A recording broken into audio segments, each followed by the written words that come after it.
Where your treasure is, there will your heart be also. God has hidden unlimited treasures in His Word. Every time we open it, we can discover a new treasure, or admire an old one. What will we find today?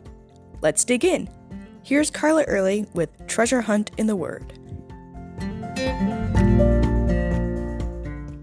I've been listening to an old-time radio show lately called Unshackled.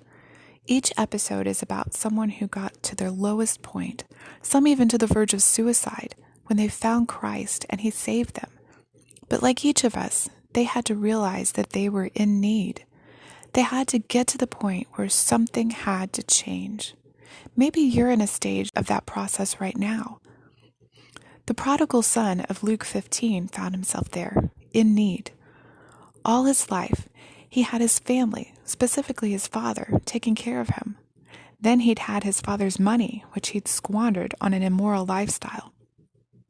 Suddenly a crisis came in his life. He found himself in a position that he'd never been in before, alone, homeless, friendless, and poor. He didn't have his family to care for him or his father's money to keep him safe. No security. He'd lived wastefully, throwing away his family relationships, friendships, and money, and now he was reaping the consequences of his actions. All he had left was his pride. So, as we sometimes do, the man decided to try to deal with the situation himself. But the only job he could get was feeding pigs. I can imagine when Jesus came to this part of the story, he would have heard a murmur of disgust from his audience of scribes and Pharisees. This would have been the worst sort of job imaginable. Not only would he, a Jewish man, be working for a Gentile, but pigs? Feeding pigs would have been the worst sort of degradation. How humiliating. Yet the prodigal son originally preferred this to humbling himself and going to his father. Instead of going to the only one who cared about him, he tried desperately to fix things on his own, to hold his life together. But he failed miserably. It wasn't until he was on the verge of starvation, at the very bottom, that he gave way to his pride. Only then did he return home and seek forgiveness and beg for mercy from his father.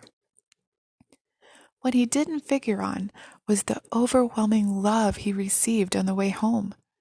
At any point in the son's waywardness, if he would have just put aside his pride and gone to his father for forgiveness and mercy, he would have received this love. But he waited until he hit rock bottom before he took that step home. Maybe you're not the prodigal running away from God, living an immoral lifestyle, but in reading this passage, I had to ask myself, how in need do I have to get to humble myself and go to God with a problem I have? Do I try to fix things myself and then mess it up before I finally shove my pride aside and ask for help, forgiveness, or mercy? In meditating on this, I realized I am in need daily, every step of the way. And if I take every need to the Lord, I'm going to daily receive that overwhelming, extravagant love that He gives. And you can too.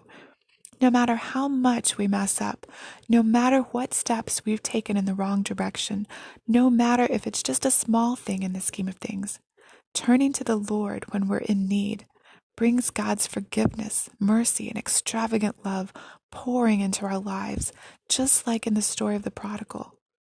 How in need are you today? You can contact us at treasurehuntintheword@gmail.com. Also, if you'd like to share a treasure God has given you by doing an episode, please contact us. You can listen to other episodes on our website, which you'll find in the description below. Thanks for listening, and remember, where your treasure is, there will your heart be also.